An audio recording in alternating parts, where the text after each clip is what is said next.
आपल्या सर्वांचं या पत्रकार परिषदेमध्ये आपला मावळा परिवाराच्या वतीने खूप खूप स्वागत करतो। छत्रपती शिवाजी महाराजांची जयंती गेल्या वर्षी आणि या जयंतीच्या शिवमुहूर्तावर आपला मावळानं दुर्ग संवर्धन, गड संवर्धन आणि स्वच्छता मोहीम सुरू केली, वृक्षारोपण मोहीम सुरू केली। त्या मोहिमेला 1 वर्ष होऊन गेलं।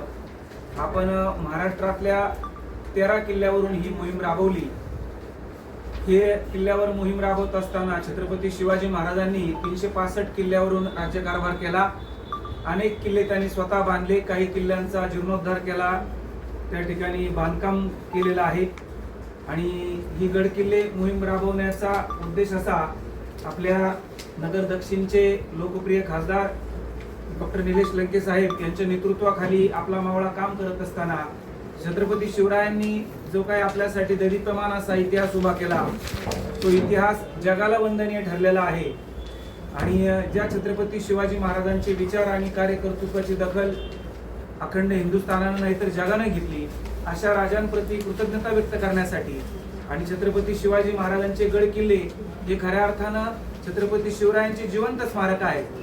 हे जे होऊन गेलेले महापुरुष आहेत, मग छत्रपती शिवाजी महाराज असतील, महात्मा ज्योतिराव फुले असतील, राजर्षी शाहू महाराज असतील, भारतरत्न डॉक्टर बाबासाहेब आंबेडकर असतील, राजमाता जिजाऊ, अहिल्यामाई, सावित्रीमाई असतील, हे महापुरुष परत होणार नाहीत। परंतु यांनी जो काही शिवाजी महाराजांनी हा किल्ला जिंकून घेतला, खरं तर 8व्या शतकामध्ये हा किल्ला चोल साम्राज्याकडून बांधला गेला आणि 21व्या शतक आज चालू आहे, म्हणजे 800 वर्ष जवळजवळ त्या किल्ल्याला बांधून झालेले आहेत। 1677ला आदिलशाही मधून हा किल्ला आपण जिंकून घेतला आणि तिथे स्वराज्याची आपण राज्यकारभार सुरू केला। नंतरच्या काळामध्ये आपल्या सर्वांना न्याय करायचा या निमित्त चिंतन झालं। तर खासदार साहेबांनी सुचवलं की माझा वाढदिवस हा दरवर्षी होणार आहे। आतापर्यंत आपण किती थाटामाटात वाढदिवस केले, पण आपण एक इतिहासाला ज्या गोष्टीकडे कुणाचंच लक्ष नाही। आज महाराष्ट्राला खऱ्या अर्थाने विकासापेक्षा विचाराची गरज आहे आणि तो विचार प्रत्येकाच्या घराघरापर्यंत जर आपल्याला पोहोचायचा असेल तर आपण काम केलं पाहिजे। मग वाढदिवसानिमित्त सगळे कार्यकर्ते एकत्र केले आणि शिवनेरीवरती ती मोहीम झाली। मोहीम करत असताना ही मोहीम झाल्यानंतर त्या हे जे काही संघटना उभा राहिली, जे सगळे कार्यकर्ते एकत्र आल्यानंतर जी संघटना उभा राहिली, तर तिसऱ्या मोहिमेनंतर त्या संघटनेचं नाव काय दिलं पाहिजे, बरोबर आहे की नाही? आपण एखादं काम करत असताना त्याला नाव दिलं पाहिजे। त्याच्या ह्या सगळ्या कामातून आम्ही गड किल्ल्याची सेवा करत असताना त्या ठिकाणी आम्हाला असं सगळ्यांच्या लक्षात आलं, खासदार साहेबांच्या लक्षात आलं, आपण महाराजांची सेवा करतो आणि महाराजांची सेवक हे सगळे मावळे होते, हे सगळ्या जाती धर्मातले होते, त्यामुळं आम्ही आपला मावळा हे नाव दिलं। मोहीम चालू केली होती। तर खरं तर खासदार साहेबांच्या संकल्पनेतून असं आलं की आपण दर महिन्यात एक केली पाहिजे आणि त्यावेळेस असं वाटलं की 2-3 किल्ल्या मोहीमनंतर त्याच्यात खंडित होईल का हे होईल। पण त्यांचं एक वाक्य खासदारांचं आठवतं की ते बोलले की इलेक्शन असू नसू, जरी मतदान 2-3 दिवसांनी असेल, कोणती मोठी निवडणूक असो, आपण ती हरवून येतं जिंकून येतं काय होईल इलेक्शनचा परिणाम, आपण गड किल्ले हुकवले नाही पाहिजे। आता त्या मागं पण आपण पाहिलं तर अनेक निवडणुका झाल्या छोट्या मोठ्या, त्या महिन्यात देखील आपण ह्या मोहिमी हुकवल्या नाही। जरी मतदान 2-3 दिवसावर असं म्हणजे राजकारणापेक्षा ह्या मोहिमेला अत्यंत महत्त्व आपल्या मावळ्यांनी दिलेलं आहे।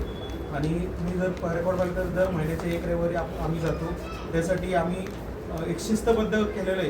कुठेही तुम्ही बेशिस्तपणा या मोहिमेत दिसणार नाही। आम्ही त्याची एक लिंक फॉरवर्ड करतो ज्याला यायचं, आपल्याकडे पण अनेक वेळेस ती लिंक आपण ऑनलाईन बघितली असेल, त्या लिंकच्या माध्यमातून आपण लोकांना आवाहन करतो की या मोहिमेसाठी असं अख्ख्या महाराष्ट्रातून 2-3 हजार लोक दर मोहिमेला येतात, स्वच्छता करतात। आणि स्वच्छता आम्ही ज्यावेळेस तिथं करतो तर तिथं बोर्ड लावतो, डस्टबिन लावतो, कचरा मागं घेतो आणि कचरा गोळा केलेला तिथं ग्रामपंचायतच्या ताब्यात ते पुन्हा देतो किंवा काही किल्ले सरकारच्या ताब्यात आहेत जे चांगली तिथं केंद्र सरकार किंवा राज्य सरकारचे कर्मचारी दिले, मग तिथं डस्टबिनमध्ये ते कचरा घेऊन जातात। मग आम्ही फक्त स्वच्छता करत नाही, पण पुढं त्याचं कसं नियोजन होणार ते देखील तिथं पाहणी करून सांगतो।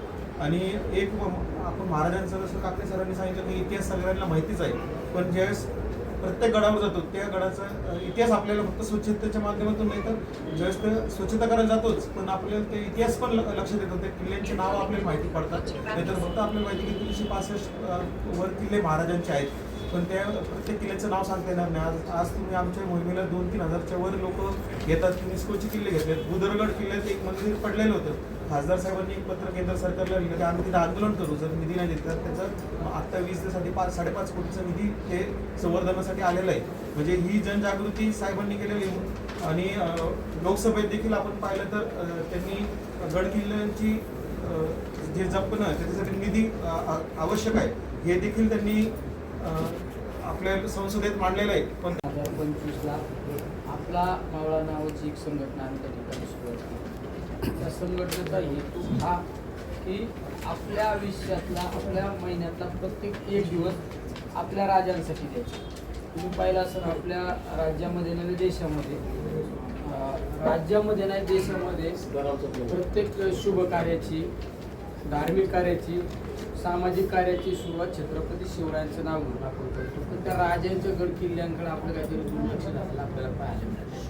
त्यामुळे आम्ही ही मोहीम त्या 16 मार्च 2025ला छत्रपती शिवरायांच्या जयंतीचं औचित्य साधून म्हणजे तिथीनुसार त्या मोहिमेला सुरुवात केली. त्यामध्ये आम्ही अनेक किल्ल्यांना सर्वात प्रथमतः शिवनेरी किल्ला घेतला. ज्या ठिकाणी छत्रपती शिवरायांचा जन्म झाला तो शिवनेरी. दुसऱ्या वेळेस आम्ही जो गड घेतला तो धर्मवीर गड, तो बलिदान मास औचित्य साधला. ज्या संभाजी महाराजांनी धर्मासाठी बलिदान दिलं तो धर्मवीर गड घेतला. त्यानंतर तिसरा गड घेतला रायरेश्वर, ज्या ठिकाणी छत्रपती शिवरायांनी आपल्या मुठभर मावळ्यांना बरोबर घेऊन स्वराज्याची शपथ घेतली आणि ती शपथ सत्यात उतरवली. त्या रायरेश्वरचा आम्ही शपथ घेतली. नंतर आम्ही रामशेज नाशिकमधला रामशेज, नंतर पुणे जिल्ह्यातील तिकोना किल्ला घेतला. नंतर प्रतापगड सातारा त्या भागातला प्रतापगड घेतला. नंतर परत आपल्या जिल्ह्यातला विश्रामगड संगमनेर अकोल्याच्या बाँड्रीजवळ विश्रामगड घेतला. आणि कोल्हापूरच्या पलीकड भुदरगड सुद्धा भुदरगडावर मोहीम घेतली. नंतर पुण्याच्या जवळ सिंहगडावर मोहीम घेतली. आणि नंतर ज्या ठिकाणी शक्तिभक्तीचं नाते छत्रपती शिवराय आणि तुकोबांचे शक्तिभक्तीचं नाते त्या दीवमध्ये सुद्धा आम्ही ती मोहीम घेतली. नंतर नाशिकमधील आम्ही साल्हेर घेतला. सिंधुदुर्ग सुद्धा घेतला.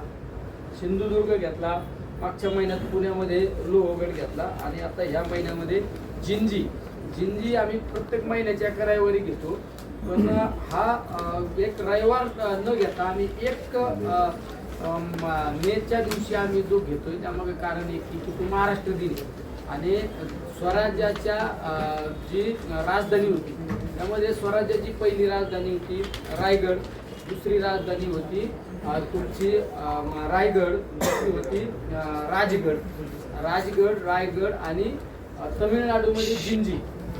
मग आम्ही निर्णय घेतला की आपला महाराष्ट्र दिन साजरा कुठं करायचा, जिंजीला साजरा करायचा. आज महाराष्ट्राच्या इतिहासामध्ये महाराष्ट्राच्या स्थापनेपासून जिंजी या ठिकाणी तमिळनाडू या ठिकाणी पहिल्याच वेळेस हा महाराष्ट्र दिन त्या ठिकाणी साजरा होणार आहे. त्या गडावरली स्वच्छता संवर्धन हे सगळं मोहीम झाल्यानंतर आम्ही महाराष्ट्र दिन साजरा करत आहे. कारण ह्या मोहिमेला हा खऱ्या अर्थाने एक इतिहासात नोंद होणार आहे. त्याच्या आधी अशी कधी मोहीम झाली नाही आणि पुढं होतील मोहिमा पण आजपर्यंत झाली नाही. तर आम्ही कमीत कमी 1200 मावळ्यांना घेऊन आम्ही त्या मोहिमेला जात आहे. आम्ही आपल्या भागातले महाराष्ट्रातले जे लोक तंजावरमध्ये वेगवेगळ्या तमिळनाडूमध्ये त्या लोकांशी संपर्क करून त्यांना सुद्धा सहभागी करण्याचा प्रयत्न करणार.